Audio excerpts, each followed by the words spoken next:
भारतीय वायुसेना में एक हेलीकॉप्टर पायलट के रूप में कार्यरत हूँ। फ़िलहाल मेरी जिम्मेवारी है कि मैं एनसीसी में बच्चों को प्रशिक्षण दूँ और उनका मार्गदर्शन करूँ। डिफेंस में जाना है या कुछ इस तरह से कि बाई चांस इस लाइन में आ गए? हाँ, ये आपने बहुत अच्छा सवाल पूछा। जब मैं स्कूल में था तब मेरा फ़ौज की तरफ कोई रुझान नहीं था।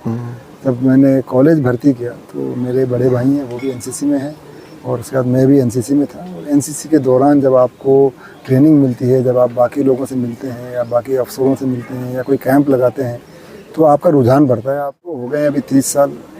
जब मैं भर्ती हुआ तो शुरू में जो काम था वो तो सेना की मदद में था कि आप उनके लिए रसद लेके जाओ, उनका सामान लेके जाओ या उनको एक जगह से दूसरी जगह लेके जाओ। पर उसी दौरान 1999 में कारगिल युद्ध हुआ और मुझे सौभाग्य मिला कि उस समय मैं युद्ध में पार्टिसिपेट करूं और जो शुरू के हेलीकॉप्टर के ऑपरेशंस थे उसमें से मैं भी बड़ा अपने आप को सौभाग्यशाली समझता हूं कि मुझे अनुभव मिला कि मैं युद्ध में भी पार्टिसिपेट कर। हेलीकॉप्टर सिर्फ लोगों ने उड़ता देखा होगा, ऐसे उड़ता है वैसे उड़ता है, और खुद उड़ाते आप जैसे लोग उन लोगों को। जी। तो कितनी मुश्किल होती है।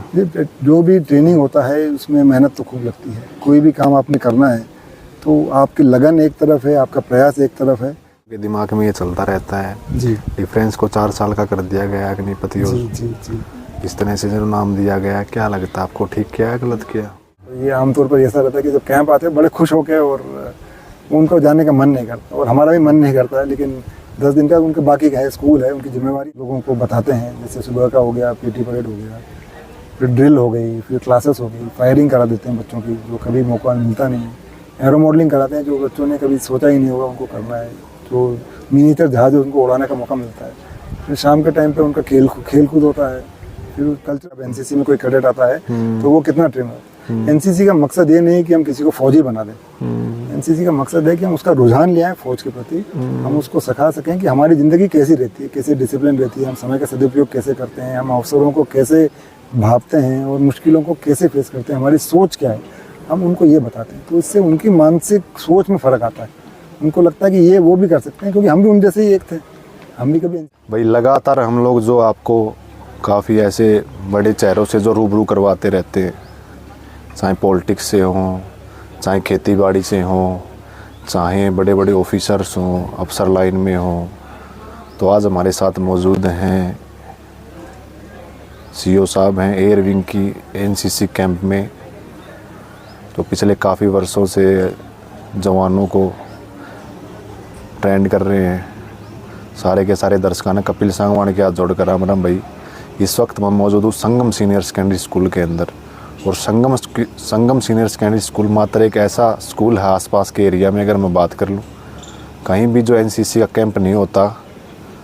पिछले 2 वर्षों से जो हर वर्ष की बात ही, अब की बार भी जो आयोजन किया गया 10 दिन का कैंप का, वही जगह है, वही माहौल है, वही फसल है जैसी उस वक्त थी जब हम पिछली बार आए थे।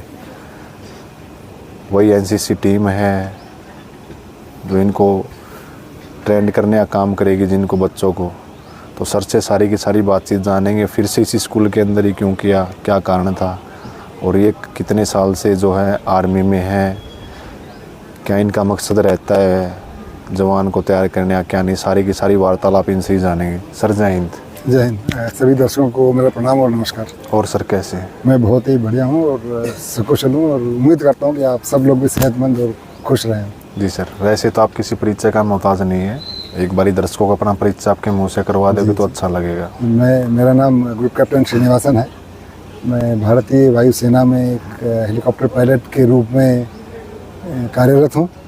फ़िलहाल मेरी जिम्मेवारी है कि मैं एनसीसी में बच्चों को प्रशिक्षण दूँ और उनका मार्गदर्शन करूँ। और पिछले 2 साल से मैं number 1 Haryana air squadron NCC Hisar में ये काम, बच्चों का ट्रेनिंग जो है, एनसीसी के प्रति रुझान और देश में अपना नाम और रोशन करना और माँ बाप को और अच्छा करने की कोशिश कर रहा हूँ। तो सर आप डिफेंस में कितने साल से हैं? मैं भारतीय वायुसेना में भर्ती हुआ था 1995 में। मेरे तकरीबन 30 साल की नौकरी हो गई है। इसमें मैंने विभिन्न प्रकार के हेलीकॉप्टर का उड़ान भरा है। तकरीबन 6000 घंटों का तजुर्बा है मेरा। इस दौरान मैंने लेह लद्दाख से लेकर कन्याकुमारी तक और द्वारका जो आपका गुजरात में पड़ता है वहाँ से लेकर ईस्टर्न मोस्ट पार्ट जो है आपका आसाम, वहाँ तक सभी जगह मैंने अपना जो है हेलीकॉप्टर में लोगों की मदद और सहायता करने का मुझे बहुत ही सराहनीय मौका मिला है और मुझे बड़ा गर्व लगता है कि हम किसी के काम आ सके और सेना का जो काम है वो हम कर पाए। कितने वर्ष हो गए सर लगभग? लगभग 30 साल की नौकरी हो गई मेरी। 30 साल की नौकरी हो गया। 30 साल का आपके पास तजुर्बा है। जी जी। तो लगता नहीं कभी भी जैसे फैमिली से बाहर रहते हो? हर काम में अपनी चुनौतियां होती हैं और ख़ास करके फ़ौज में जब आप भर्ती होते हो तो आपको पता है कि आपका सारा समय और सारी ऊर्जा जो है किसी एक कार्य के लिए समर्पित है। और जब आप किसी और से आप शादी करते हैं या कुछ और आपकी जिम्मेवारियाँ आती हैं तो आप इसको पहले से बता के करते हैं कि आपका पहला काम जो है फ़ौज है और देश की सेवा है। और इसके दौरान जो कठिनाइयाँ आती हैं वो आमतौर पर आप ऐसा रहता है कि आप कर लेते हैं, ऐसा मुश्किल नहीं। जब देश की बात आती है तो वो सर्वोपरि है, बाकी सब मुश्किल लगती नहीं। जी सर, तो मतलब आपने सोचा था कि भाई डिफेंस में जाना है या कुछ इस तरह से कि भाई बाई चांस इस लाइन में आ गए? हाँ, ये आपने बहुत अच्छा सवाल पूछा। जब मैं स्कूल में था तब मेरा फौज की तरफ कोई रुझान नहीं था। तब मैंने कॉलेज भर्ती किया तो मेरे बड़े भाई हैं वो भी एनसीसी में हैं और उसके बाद मैं भी एनसीसी में था। और एनसीसी के दौरान जब आपको ट्रेनिंग मिलती है, जब आप बाकी लोगों से मिलते हैं या बाकी अफसरों से मिलते हैं या कोई कैंप लगाते हैं तो आपका रुझान बढ़ता है, आपको मालूम पड़ता है कि फ़ौज क्या काम करता है और बाकी लोग क्या काम करते हैं। उस दौरान मेरा धीरे धीरे रुझान बढ़ा और 3 सालों में फिर मुझे लगा कि शायद मुझे फ़ौज में जाना है। और जब मैंने हेलीकॉप्टर्स वगैरह देखे या बाकी जहाज़ों को देखा तो मेरा मन किया कि क्यों ना ये काम करें और उसके बाद मेरा रुझान बना कि मैं सेना में भर्ती हो जाऊँ। काफ़ी लोग देख रहे होंगे वीडियो को। अगर मैं बात कर लूँ तो सर जी जी, मतलब कोई मामूली बात नहीं होती है। हेलीकॉप्टर सिर्फ लोगों ने उड़ता देखा होगा, ऐसे उड़ता है वैसे उड़ता है और खुद उड़ाते आप जैसे लोग उन लोगों को। जी जी, तो कितनी मुश्किल होती है। जो भी ट्रेनिंग होता है उसमें मेहनत तो खूब लगती है। कोई भी काम आपने करना है तो आपकी लगन एक तरफ है, आपका प्रयास एक तरफ है और उसके दौरान जो आप कठिनाइयाँ करते हैं या ट्रेनिंग लेते हैं वो अपनी जगह पर। ट्रेनिंग बड़ी सख्त होती है, उसका एक रूटीन फिक्स्ड होता है और आपको विभिन्न प्रकार के शारीरिक और मानसिक प्रेशर में रखा जाता है कि आप जब ज़रूरत पड़ेगी तो उस काम को अच्छे से निभा पाएंगे। तो तकरीबन 1.5 साल की ट्रेनिंग हुई थी हमारी 3 अलग अलग जगह पर, 3 अलग अलग जहाज़ पर। और उसके बाद में जब उन्होंने पाया कि हम इस लायक हैं कि हम जहाज़ को सकुशल उड़ा पाएंगे और लोगों को अच्छी सेवा दे पाएंगे, फिर उन्होंने हमें जो है इस काम के लिए सिलेक्शन और ट्रेनिंग करके फ़ौज में भर्ती किया। कभी स्ट्राइक वगैरह पे गए आप लोग? हाँ, हेलीकॉप्टर में मेरे को हो गए अभी 30 साल। जब मैं भर्ती हुआ तो शुरू में जो काम था वो तो सेना की मदद में था कि आप उनके लिए रसद लेके जाओ, उनका सामान लेके जाओ या उनको एक जगह से दूसरी जगह लेके जाओ। पर उसी दौरान 1999 में कारगिल युद्ध हुआ और मुझे सौभाग्य मिला कि उस समय मैं युद्ध में पार्टिसिपेट करूं।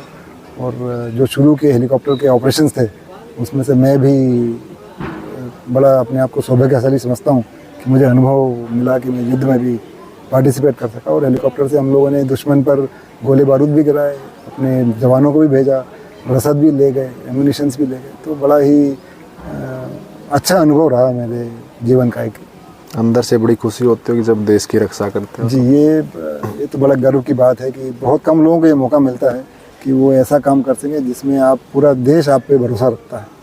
और जब आप ऐसा काम करते हैं कि लोगों का भरोसा आप पे और बढ़ता है तो खुशी तो जाहिर तौर पर मिलती है। सर अभी आपके कितने दिनों से या कितने सालों से जो ये जिम्मेवारी दे दी गई है एनसीसी की, अगर मैं बात करूं तो? हाँ, एनसीसी में मेरे को आके 2 साल हो गए हैं।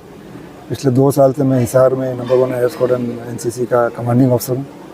और इस दौरान तकरीबन हर साल हम 1400 से 1500 बच्चों की ट्रेनिंग करते हैं और उनको ट्रेनिंग में हम हर चीज़ सिखाते हैं कि आपको इस लायक बना सकें कि अपने आप को आप किसी भी मुश्किल में अपने आप को उभार सकें, अच्छा देशवासी बन सकें। और जो भी काम करें आप, आमतौर पर तो हम चाहते हैं कि लोग फौज में भर्ती हो जाए क्योंकि हमारा काम है कि हम फौज में तो मोटिवेट करें उसके अच्छे क्या क्या फ़ायदे हैं और आप कैसे सेवा कर सकते हैं और ये दूसरे कामों से कैसे अलग है, ये सब हम बताते हैं। क्योंकि ये हर किसी को मौका नहीं मिलता कि आप फौज में भर्ती हो जाएं और ये काम कर सकें। बट हम फिर भी ये ध्यान रखते हैं जिसका जो मन है वो काम अच्छे से करें, तो हम उसमें जो भी मार्गदर्शन कर सकें हम अपनी तरफ से कोशिश करते हैं कि ये करें। जी सर, इसके अलावा मैं सर आपसे बात कर लूँ, कितनी ट्रेनिंग दे पाते हैं? मतलब एक तो होता है 100%, एनसीसी में कितना परसेंट आप लोग दे पाते हैं? 100% तो देखो आर्मी में दी जाती है, डिफेंस में दी जाती है, एयर विंग जितनी भी डिफेंस होती है उसमें सारी की सारी ट्रेंड जो कर दिया जाता है। लेकिन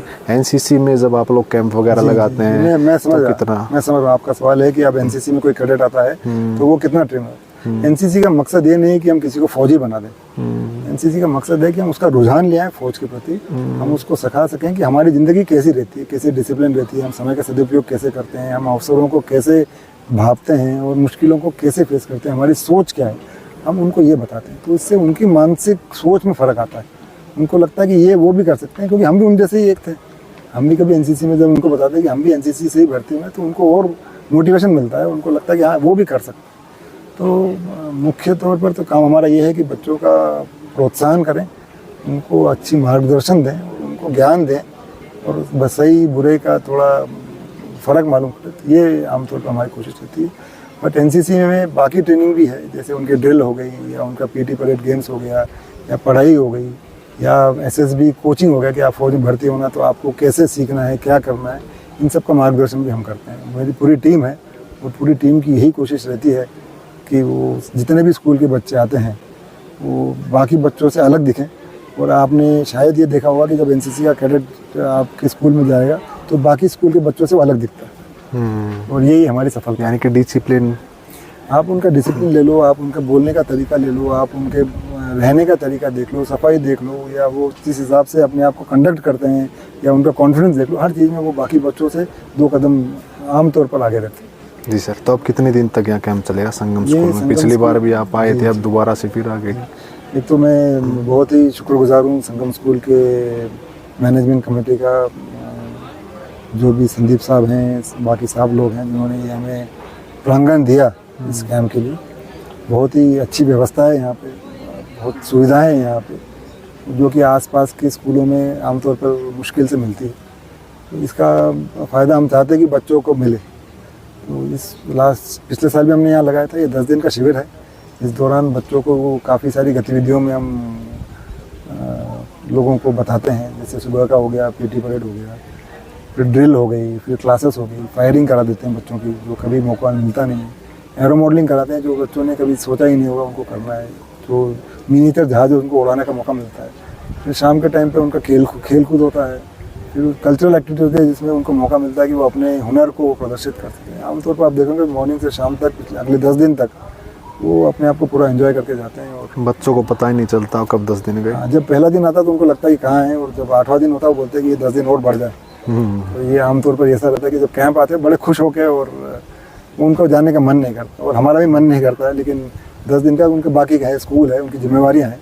हम 10 दिन में कोशिश करते हैं कि जितना हो सके उतना हम कर सकें। जी, आखिरी प्रश्न पूछ के मेरी बात पूरी करता हूँ सर। काफ़ी आम लोगों के दिमाग में ये चलता रहता है जी, डिफेंस को 4 साल का कर दिया गया, अग्निपति, और जी जी जी इस तरह से जो नाम दिया गया, क्या लगता है आपको, ठीक किया है गलत किया? ये तो सरकार का फैसला है। और किसी भी तरीके से आप फौज में भर्ती हों, आपको फौज के लिए काम करने का मिलता है, ये अपने आप में एक सौभाग्य की बात है। और जो भी कमियां हैं वो सरकार अपनी तरफ से कोशिश करती है कि उसको पूरी करें, वो उनकी जिम्मेवारी है। बट वो भले आप 2 साल देश की सेवा करें या 10 साल सेवा करें, ये अपने आप में एक अनोखा तजुर्बा है जो आमतौर पर किसी को मिलता नहीं है। मैं तो यही बोलूँगा, जिसको मौका मिले फौज में अफसर बने या जवान बने, इस तजुर्बे को उन्हें खुले हाथ से स्वीकार करना चाहिए। जी, धन्यवाद सर, जो आपने अपना कीमती समय हमारे लिए निकाला। बहुत बहुत धन्यवाद जी।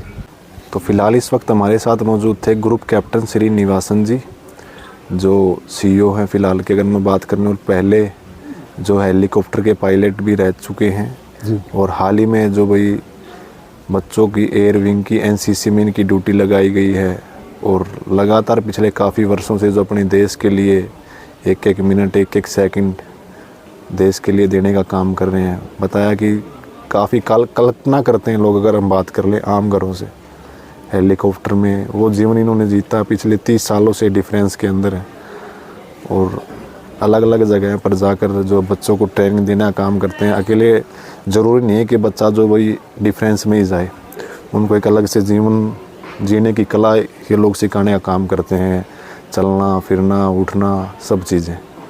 तो अगले एपिसोड में फिर बातचीत करेंगे। आज के लिए इतना ही। मैं आपका भाई कपिल सांगवान, धन्यवाद। आखिर बात सबके साथ, सच के साथ, कैमरामैन सोगी अनिल के साथ।